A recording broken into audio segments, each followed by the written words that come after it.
dañ koy sax ci la ko te xam lan lay support ci école bi ndax mu ngi jàng wala ndax li nga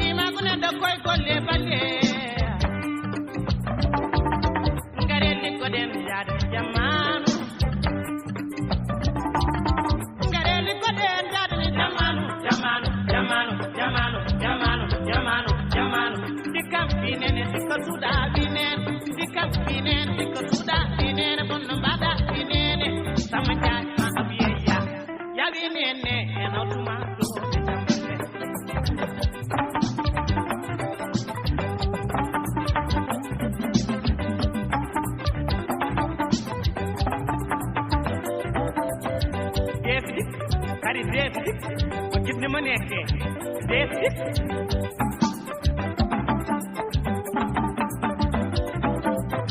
dees dik xarit dees dik ba gis ni ma nekkee elasa dees dik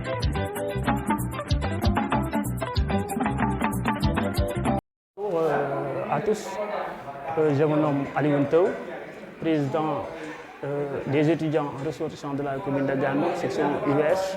Nous savons bien que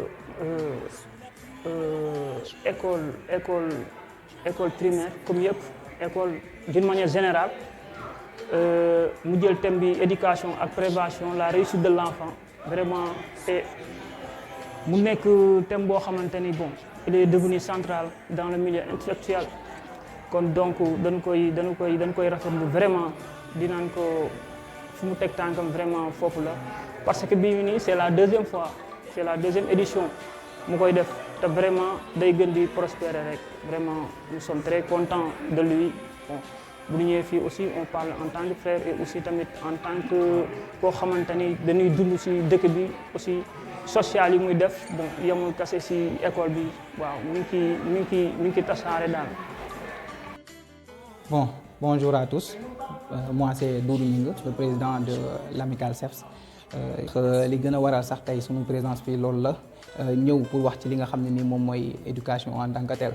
Donc je suis venu aujourd'hui ànd ak ñi nga xam ne ni ñoom ñooy les spécialistes de l'éducation et pour améliorer ak tamit waxtaan ak ñi nga xam ne ni ñoom ñooy parents yeeg entourage u élèves yi. waaw si parce que tamit thème bi nga xam ne ni moom la Malick abordé tey mu nekk thème boo xam ne thème bu am njariñ la parce que tamit day wax ci li nga xam ne ni moom mooy entourage bu ñu nee entourage moom mooy maanaam ñi nga xam ne ni ñoom ñoo wër xale yi ñu wër xale yi di leen jàppale ci li nga xam ne ni moom mooy seen réussite parce que tamit xale yi comme ni ñu koy waxee ci niveau primaire bi il faut que ñu am li ñu leen par exemple il faut que ñu accompagner leen te pour ñu accompagner leen il faut que tamit famille bi ak ñi nga xam ne ñoom ñooy parents yi ñu jàpp ci ce qui veut dire tuteur donc tuteur nag moom mooy ñi nga xam ne nii donc à chaque fois dañuy accompagner xale bi moom mooy que muy parent bi wala membre yi nga xam ne ñoom ñoo bokk ci famille bi di leen jàppale pour ñu am réussite totale ci seen jàng. waaw bonjour à toutes et à tous maa ngi tudd Mouhamadou Massour Ndom je suis étudiant à l'UGB représentant de BSA ici au niveau du Sénégal donc voilà tey jii ñu ngi fii au niveau de Poundioume pour def un programme bu ñu tuddee oreille attentive boo ko déggee moom mooy naka ngay dégloo nit avec attention pour que li ma lay gis comme soxla nga mën ko prendre en compte pour que moom mu daal di gis boppam loolu tey jii dañ ci am 3 acteurs li waral ñu ñëw ci école bi c'est parce que dañu am 3 acteurs yoo xamante ni moom moo ñu intéressé le premier parmi ces acteurs ñu ngi ci identifier les enseignants ñu ngi aussi concerné ñi nga am aussi ñu ngi porter aussi un intérêt pour les parents d'élèves porter aussi un intérêt pour les élèves donc ces 3 personnes là dañ nekk ci benn environnement boo xamante ni tey jii ki ci gën a ëpp importance bu ñuy parler de l'Afrique de sa jeunesse de l'avenir c'est l'enfant c'est l'élève donc tey jii bu ñu dee wax oreille attentive élèves yooyu ñoo tax ñoom la ñuy waxal pour déglu leen lan mooy seen i bëgg-bëgg lan mooy seen i mbébét naka lañ gisee njàng mi ak njàngale mi ba tey jii ñoom épanouissement bi ñu soxla ci seen environnement éducatif ñu mën ko am pour que réussite bi nga xam ne moom la ñuy attendre ci ñoom ñu jot ko. Tout d'abord, je vous remercie. Donc c'est juste pour je représente ici monsieur le directeur, monsieur Sow, qui est un peu absent aujourd'hui, qui est en formation en relie, organisée par l'IEF de Saint-Louis. Donc le sentiment que nous ressentons, c'est un sentiment de satisfaction envers un ancien élève de l'école. C'est ces générations qui a ouvert l'école n'ont pas oublié ce qui leur a formé. Ils sont venus ici pour récompenser les meilleurs élèves. Donc nous sommes tellement réjouis, nous sommes tellement contents par rapport à ces actes qui est aussi très noble et puis très, ça nous va droit au cœur. C'est juste pour montrer aux enfants que c'est possible de réussir. Il faut travailler. Si vous travaillez, vous le réussissez. Il y a un exemple qui est là, exemple patent, exemple palpable, qui est notre cher Malick, qui nous a honorés aujourd'hui, de nous récompenser aujourd'hui. Donc le projet CAPA, nous souhaitons une réussite totale par rapport à une très réussite totale par rapport à ces projets, par rapport à ces engagements qu'il veut mener dans son village natal, dans la commune et dans tout l'arrondissement de Saint-Louis. Ben, le conseil que je donne aujourd'hui, c'est de copier sur Malick. Franchement, c'est un jeune tellement engagé. Il n'a pas oublié ses sources. Il est allé en France.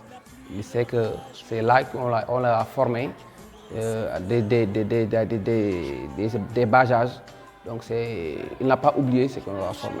Donc le conseil que je donne à toute la population de Poundioum et toute la population de la commune aussi dans la région de Saint-Louis, de copier sur ces genres de personnes. Parce que c'est une personne modèle, c'est une personne tellement engagée pour servir à sa nation. Voilà la nouvelle génération que veut de la jeunesse de ce pays maintenant. Asalaamaaleykum mbooloo mi ku nekk maa ngi lay nuyu sa tur ak sa sant journée bi ñu ma tuddee sax surprise la ci man ndax sama doom bu ñu tuddee Malick Taw fan yii rek la ma ñëw ni ma damay def journée d'excellence à l'école de Poundioum te yow laa bëggoon nga présider que muy mbégte bu nga xam ne nag wax dëgg xam naa fu mu commencé waaye xaw ma fu mu yem ndax ni nga ko waxee lépp lu jëm ci xale éducation enseignement dafa ma yitteel kii wax daal mooy kontante gu mag a mag ndax xam nga lu tax Malick Taw mi gis nga bi papaam di gaañu le 3 octobre 1993 hôpitalu Dakar la gaañoo mais dafa ma yóbbante ay kàddu nit ñi mu mujjee waxanteel ñëpp daf ni leen su ngeen demee sa père Magamu ni ko sama njaboot moom laa ko dénk surtout ñiy jàng xam nga loolu nekk charge bu nga xam ne mu diisoon lool ci man ma si doon góorgóorlu ba bisu tey bi ñëw ndax mën naa ni li ma xam nga dénkaane dafa metti te góorgóorlu naa ba Malick yéen a ko wax yàlla dimbali na ko ba mu def jàngam ba am bac ba génn bitim réew ba dellu si indi projet bi fii kontaan si moom di ko ñaanal lépp lu mu bëgg yàlla na ko defal mu muurloo ko. Alors, je me nomme Malick Taw, je suis le directeur exécutif de BSA Kepar Center. Voilà, et BSA Kepar Center, c'est une ONG qui est basée à Lyon et on accompagne les jeunes sur le plan social et professionnel en France et en Afrique. Par ailleurs, je suis le chef de projet ASENA Afrique, qui signifie apprendre, comprendre et entreprendre en Afrique. Alors aujourd'hui, on est là pour lancer le projet Oreille Attentive. Oreille Attentive, c'est un projet qui entre dans le cadre du programme Fight Against Ignorance, qui signifie lutter contre l'ignorance. Et on sait très bien, c'est très difficile de faire des études dans certains milieux, surtout le milieu rural, parce qu'on n'a pas d'outils ni de support d'apprentissage. Et aujourd'hui, comme on est issu de ces milieux, ça serait très important de revenir pour accompagner les jeunes.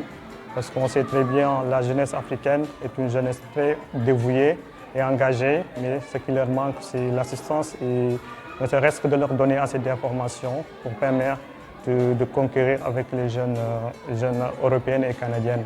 Alors le BSA Kepar Center, comme je l'ai dit tout à l'heure, c'est un projet qui accompagne les jeunes sur le plan social et professionnel. C'est ça son but.